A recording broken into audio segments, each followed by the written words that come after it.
Bismillahirrahmanirrahim. Assalamualaikum warahmatullahi wabarakatuh. Alhamdulillah wassalatu wassalamu ala rasulillah wa ala alihi wa ashabihi wa ma'ala wa ba'd. Allahumma zidna ilma warzuqna fahma. Amin ya rabbal alamin. Alhamdulillah rabbil alamin. Sahabat Inspire yang dimuliakan oleh Allah Subhanahu wa taala. Di dalam surah Al-Isra ayat 23, Allah Subhanahu wa taala berikan perintah di antaranya kepada kita dalam rangka untuk membakti kedua orang tua kita, yakni fala tanharhuma wala tanharhuma. Jangan kau hardik mereka, jangan kau bentak mereka, jangan kau larang-larang mereka. Sahabat Inspire yang dimuliakan oleh Allah Subhanahu wa taala, terkadang ayat ini tidak masuk atau mungkin kurang tidak ditadaburi atau kurang dihayati oleh sebagian kaum muslimin. Bagaimana kita mengaplikasikannya tentang ayat ini untuk bisa bertakwa kepada Allah Subhanahu wa taala, yakni untuk agar tidak menghardik orang tua, tidak membentak mereka, tidak melarang-larang mereka. Sahabat Inspire yang dimuliakan oleh Allah Subhanahu wa taala, kita ketahui ayat ini berkaitan, potongan ayat ini berkaitan dengan ketika Allah Subhanahu wa taala berikan rizki, yakni bagi kita anak-anak diberikan pengasuhan orang tua dalam kondisi sepuh, dalam kondisi kibar, dalam kondisi jompo.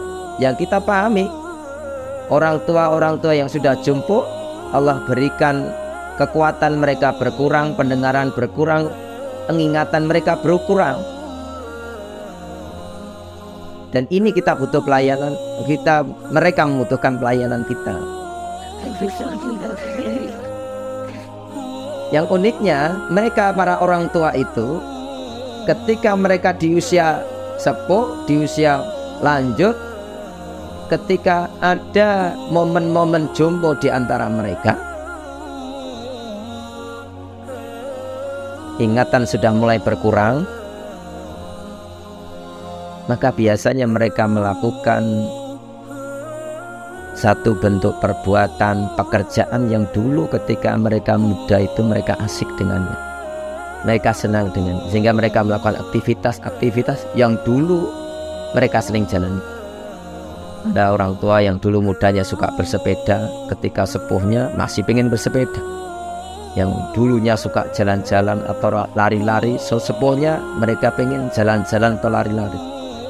Atau sebagainya, orang tua yang jualan, senang jualan dulu ketika mudanya, ketika masa kuatnya, di usia sepuhnya pengen tetap menjalankan aktivitas jualan ataupun bertani dan sebagainya. Dan menurut sebagian kita, anak-anaknya itu berbahaya, iya. Maka bagaimana ini kemudian kita memposisikan? Ingat praktek dari kita mempraktekkan ayat ini, yakni wala tanharhuma, jangan kau larang-larang mereka. Karena bentuk pelarangan kita kepada orang tua yang mereka enjoy, senang dengan pekerjaan tersebut adalah menyakiti mereka. Ada satu ketika, Masya Allah, seorang ustadz menyampaikan beliau pernah menerapi orang tua yang dalam kondisi sudah tidak berjalan sekian lamanya. Anak-anaknya bingung, diterapi dokter sana sini, maka tidak didapati sakit harusnya, tetapi orang tua ini mampu untuk kemudian tidak bangkit dari tidurnya itu sekian lamanya, sehingga bingung. Sampai qadarullah ta'ala bertemu dengan ustadz ini juga menterapi pijat, sehingga kemudian ketika dilakukanlah terapi pijat memang tidak dapat, ini harusnya normal. Dari saraf-saraf yang dipijat ini harusnya tetap bisa bangun dan berjalan. Tetapi kenapa orang tua ini sudah tidak berjalan sekian lamanya? Maka dicarilah penyebabnya. Ustadz ini bertanya kepada anak-anaknya, dulu proses awalnya bagaimana? Diceritakan bahwasanya dulu bapak ini sukanya bersepeda, tapi bahaya. Maka ketika dilarang tidak mau, sepeda disembunyikan oleh anak-anaknya. Masya Allah. Maka ketika tidak dapati sepeda yang kesukaannya untuk bersepeda itu, sejak itulah Kalau bahasa kita orang Jawa itu mogol. Orang tua tersakiti dengan itu, dia nggak mau bangun sejak itu. Masya Allah. Sekian namanya sahabatnya tidak mau bangun. Maka kemudian si Ustadz mengatakan, menjadikan sana, tolong dikeluarkan sepedanya, perlihatkan kepada Mbah Kakung. Masya Allah. Ketika kemudian sepedanya ini diberikan kepada si mbah tersebut yang sudah lama tidak berjalan, dengan semangatnya dia bangkit dari tidurnya. Masya Allah. Maka ini sahabat Inspira yang dimakan oleh Allah Subhanahu wa Ta'ala. Kita terkadang lupa sebagai anak-anak ini. Dulu orang tua kita ketika melayani kita dulu ketika masih kanak-kanak, masih anak-anak. Bagaimana sabarnya orang tua itu terhadap kita? Apa ada orang tua untuk kemudian melarang anak-anak yang ketika harus berjalan ke sana kemari tanpa capek, lari sana lari sini, jatuh, bangun dan sebagainya? Apa ada orang tua ojo rono tengok atau duduk saja di sini? Apa ada yang seperti itu? Tidak. Mereka dengan sabarnya mendampingi si anak tersebut ke sana kemari, dilayani dan sebagainya. Tidak ada keluhan di lesan-lesan mereka. Penuh dengan kesabaran. Bayangkan ketika anak sering bertanya kepada orang tua, Bapak ini warnanya apa? Ini namanya apa? Ini berasal dari mana? Bapak mau kemana? Oh, sering bertanya. Apa yang terjadi di dalam hati orang tua? Oh, anak saya cerdas, senang sekali melayani si anak ini. Masya Allah. Tapi coba bayangkan hari ini ketika dibalik posisinya orang tua sudah seperti anak-anak, ketika Allah proseskan dari kuat, dari lemah menuju kuat, kemudian lemah lagi.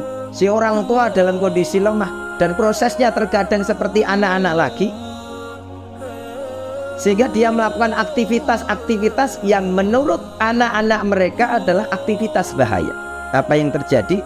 Karena keengganan untuk memberikan waktu untuk orang tua, apa yang terjadi? Orang tua dilarang, dibentak oleh si anak-anak tersebut. Maka ini mungkin jarang kita sering mendengar perkataan anak-anak yang seperti ini. Walhamdulillah, bapak sedone mboten ngrepoti. Alhamdulillah, bapak meninggalnya nggak ngrepoti anak-anak. Masya Allah.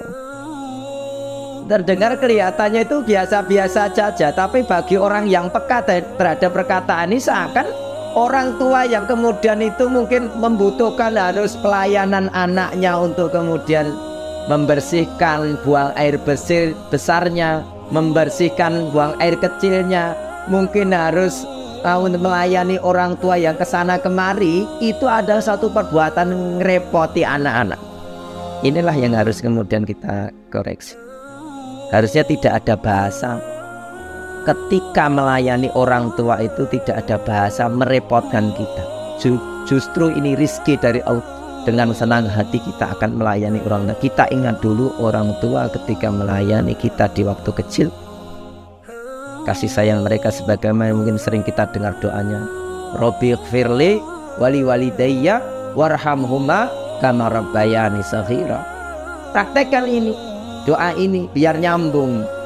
Ya Allah, ampunilah aku, ampunilah kedua orang tuaku sebagaimana mereka mengasihi di waktu kecil. Ingatlah. Maka ini memang perlu orang tua itu senantiasa mengingatkan kepada anak-anak ini yang kadang kurang ajar ketika dewasanya. Lupa dulu itu orang tua sangat besar pengorbanannya kepada mereka. Kita lihat anak-anak tanpa pembimbingan yang benar dari orang tua, dengan kesabarannya orang tua untuk membimbing dalam jalan-jalan hal-hal seperti ilmu seperti ini, ilmu mengenalkan Allah, ilmu mengenalkan nabinya, ilmu mengenalkan Islam padanya, ilmu bagaimana mengenalkan keberbaktian kepada orang tua. Hanya sekedar dibimbing dalam urusan bagaimana bisa jadi dokter, bagaimana bisa mencari uang banyak, sehingga lupa ketika nanti prosesnya berlanjut, orang tua sudah sepuh, menjadi orang tua yang lemah, mereka butuh pelayanan. Si anak-anak ini tidak sabar untuk melayani mereka, sehingga ketika ada aktivitas-aktivitas orang tua yang menurut mereka itu adalah aktivitas yang membahayakan, dilarang-larang, jangan, bahkan dibentak-bentak. Wong tua kakean reko, bahasa orang Jawa seperti itu. Maka Hilangkan lisan ini termasuk perkataan perkataan ini menyakitkan bagi orang. Ya, bagaimana sikap kita sebagai anak? Ya sudah, ketika orang tua mulai dengan prosesnya, yakni menjalani usia-usia lemahnya, usia-usia sepuhnya, kita yang memberikan bagaimana agar mereka tetap senang, melayani kepada mereka. Disinilah membuktikan kebaktian kita kepada orang tua.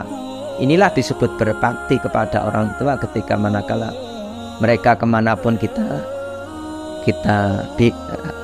dampingi mereka agar mereka tidak mendapatkan bahaya. Sebagaimana dulu orang tua itu senantiasa mendampinginya, anak-anaknya, agar mereka tidak mendapatkan bahaya. Masya Allah, kita ingat mungkin seorang anak ketika baru bisa berjalan, baru bisa berdiri, dia meraih taplak meja. Bayangkan, sedangkan taplak meja itu di atasnya ada gelas, ada vas bunga.